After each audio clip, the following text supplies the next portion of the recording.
Welcome to Shiny New Clients, the marketing podcast that helps you attract shiny new clients to your business. We'll talk about social media, what makes people buy, how to go viral, and marketing psychology, all in 20 minutes or less. Whether you're a coach, a stylist, or a wedding planner, if you've got a service-based business to sell, this is the show you need to fill your calendar. I'm Jenna Warner, your new marketing coach, and this is Shiny New Clients. I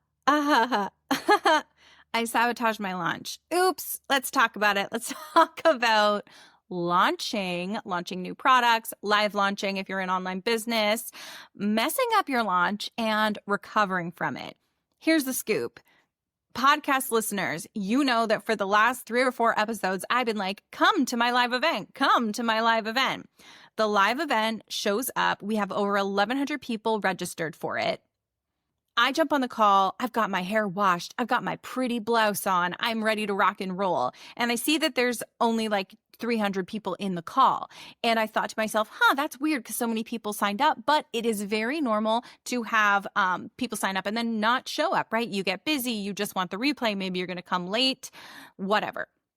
So I start and I'm all action. I'm all energy. I'm delivering the material. This is material that I have been working on all year. I've actually done a bunch of micro launches and presentations, and I've been finessing this webinar, adding things to it, adding lessons to it, adding a live Reels review where people pop their best performing reel in the chat and I tell you why it did well so that you can do that again. Like we have prizes. We've got a raffle at the end. Like we've got so much going on that has taken me so long to put together, and I've edited these slides 400,000 times to make sure that there's lots of goodies right up at the beginning. Like I've worked so hard on this, and I noticed that one of my colleagues, Jenna, I think I've told you this.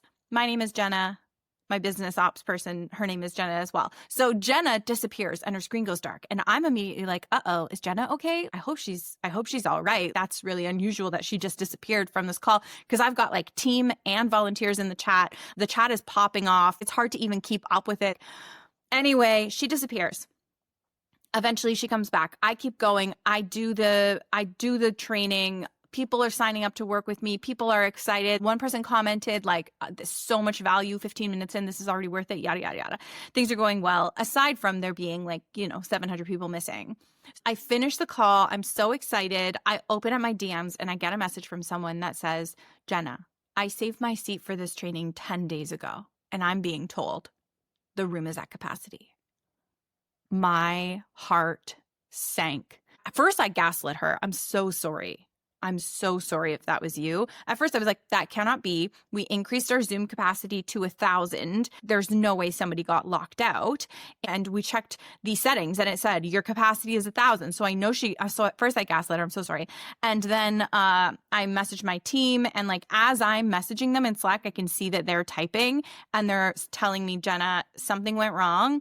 Our capacity wasn't reflected in Zoom and people were locked out. And that's why Jenna ended up disappearing, is because she was trying to fix it and we couldn't fix it in time.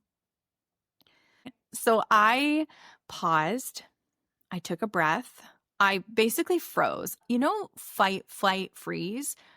I hate it, but I'm a freeze. Like lately I've been a freeze. I'm really good in a long-term crisis. If your relative is in the hospital and they're in there for 2 weeks and it's like, you got to contact the family and you've got to make sure they're comfortable. I hate that I just brought this up, but I'm really good at that.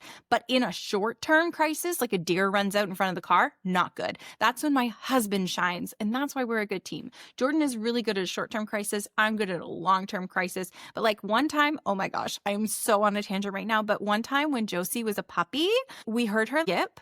We heard just like, whoop, and we were like, where is the dog? And we start looking through the house and we're inside the house. I can't even express enough how safe. We're inside the house, but we hear this yip and we go, where is she? We can't find her. And we start searching the house. We're calling her name. We can't find her anywhere. I froze and I didn't tell Jordan this, but at the time I was like, well, the dog's gone. Like no, of course she's not. We know she's here. We just can't find her, but she yipped. So we heard her. So we know she's here and she's in the house, which is a safe place. So I fully gave up and I froze in the hallway and I just thought, well, the dog's gone now. What next? What does life look like? And then we found her in the linen closet because we had opened the linen closet and she had walked in because it's, a deep closet and the bottom was empty. And so she'd walked in and then closed the linen closet, not knowing she was in there. And she was just hanging out in the dark in the linen closet, not saying anything when we called her name. So those are some examples of how I am a freeze, unfortunately. So I went into myself. I froze. I was disappointed. I learned from my mindset coach that you're allowed to be disappointed. That might sound stupid, but I think a lot of people, especially women, need to hear that. You're allowed to be disappointed. You don't need to immediately fix the disappointment. You can just witness the disappointment. You're allowed to be disappointed. I went, this is disappointing, but it's not the end of the world. And I've been in business long enough to know that we can make lemonade here. I might not see it right now. I might not know how we're going to do it, but we can fix this. And it can end up being a good thing. First, I'm going to be disappointed for a half a second. I'm going to walk away from my husband because his eyes are getting glassy. And I think that he is more upset about this than I am because he was so excited for this presentation. He took the morning off work. He cleaned the office. Like he's just like vacuuming the office where I'm going to do the presentation. I saw him carrying plants upstairs and he decorated the office, not just what my guests could see on screen, but what I was looking at in the rest of the office he decorated. He was number one, biggest fan, most supportive husband for this presentation. So he immediately is really disappointed. And I think that he gets nervous too because he's introverted, right? So the fact that I'm about to show up in front of potentially 1,000 people, I think made him a bit nervous. Anyway, hi, this is Jenna from the editing room. I'm just playing this back and it sounds like I said that Jordan was like angry. He wasn't angry, like he was about to cry. I just want to be clear that my husband doesn't have an angry bone in his body. So just to be clear. Okay, back to the story. Upset about this snafu. I tried to stay calm. I called my friend Alicia Wood, who is a very intuitive person. She's an intuition coach. She's a mindset coach. And she's my good friend. Luckily for me, I win. So I phoned her. She didn't answer. No, she didn't answer. I'm like, no, don't leave me to sort this out on my own. So then I called Jenna. I said, I hope it's okay that I'm phoning you because I don't normally phone her. And she was like, yep. And she stayed very calm and measured. She's a much more measured person than I am. She told me what had happened. And I was actually like, you know what? It doesn't matter how it happened. What are we going to do now? Like, let's just focus on how we're going to resolve this or what our next steps are, because everything had gone so smoothly with the launch that I was actually like, this is weird. I'm not used to things going so smoothly, but I have such a good team right now. Like, they're so fantastic. Everyone in the organization is so good and cares so much that everything was, done ahead of time. We were super organized. We were happy. We were having a good time. So it was like, all right, well, it's normal for something to go wrong. This is just our thing that we get that goes wrong. So we were like, do I jump on Zoom and do it again right now? Do I change our content co-working public event next Tuesday to the webinar? What do I do? Here's what we landed on. We're going to redo the whole thing October 9th. So we're going to do it again. Open it up to the public. I won't be quite as loud about it. We won't be trying to get another 1,000 people, but the goal is people who weren't initially available that day or didn't hear about it or who registered and got locked out now have the opportunity to come. Same prizes, same raffle, same energy, same presentation, and we're going to do it all over again. And I think that's actually really exciting because what about the people who were unavailable last Friday but they're free on a Thursday? Like, okay, let's do it. Like, this is great. It's more opportunity, or people who came and loved it, they get to come again. Like, this is ultimately a good thing. Another thing I was thinking about during this moment of not crying, let the record show, I did not cry. I'm actually so proud of how this all went. I took a lesson out of Amy Porterfield's book because she, on her podcast, spoke about earlier this year how her mindset coach tells her, I can't remember exactly how she says it, but it's basically, how can we make this a good thing? Like, why is this a good thing? This bad thing that just happened? Wow, the way she says it is way cuter. I cannot remember the affirmation, but it's basically like, take the thing that just happened that sucks. How can we make it into a good thing? There's an opportunity hidden here. If you ever send out an email and you mess it up, so say you send out an email and it's still your blank template, or you send out an email and the subject line is still put subject line here, or some sort of mistake like that, and then you follow it up with a oops, and you make the subject line like, oops, let's try that again. often that oopsie email will get better open rates than the initial email that you messed up, right? So you're up there panicking, and I'm guilty of this too because you sent out the wrong email and you messed up or whatever. But then your oopsie email gets in front of more people than the original one, so it becomes a good thing. I know that there's a slippery slope here between what I'm saying and toxic positivity, but I'm not suggesting toxic positivity. Let things be disappointing for a minute, learn from them, but also find those hidden opportunities.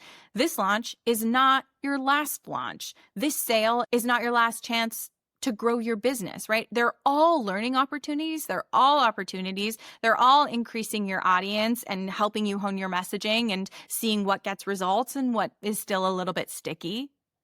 And if you start solely focusing on the thing that goes wrong, you're risking not focusing on the thing that went right, like the 300 people who did show up and I did get to teach and who did learn from the presentation, right? So I want to focus on them. So for the following weekend, one of the reasons I think internally that I decided not to just immediately redo the presentation was because I wanted to focus on talking to people who had come, right? So I had a lot of DMs with people who did come. We were getting emails from people who did come. People who did come were signing up to work with me, and we want to nurture the heck out of them and make sure that they have everything that they need and that they're happy and that they're excited and that they know where to go, right? So we needed to focus on that for the following weekend, and I also didn't want to make any rush decisions.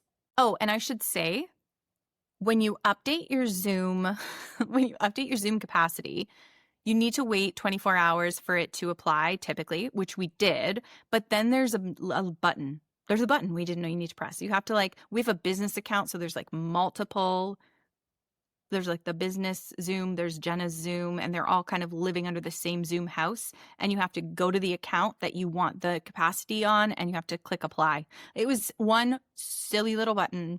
None of us had ever done it before. It looked like it was fine. There was no way it could be avoided. No one is in trouble. Everybody did their best. It was just a crappy situation. It was just a mistake. Another time I launched on my period. I'll say it.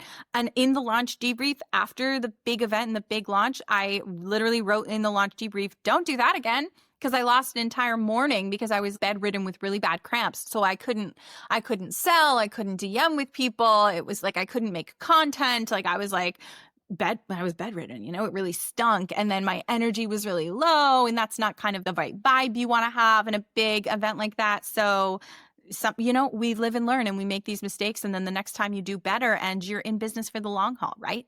We're going to keep going. We're going to keep learning. We're going to keep getting better. We're going to keep honing. We're going to keep making mistakes, letting some of those mistakes be disappointing and turning some of them on their head and turning them into opportunities.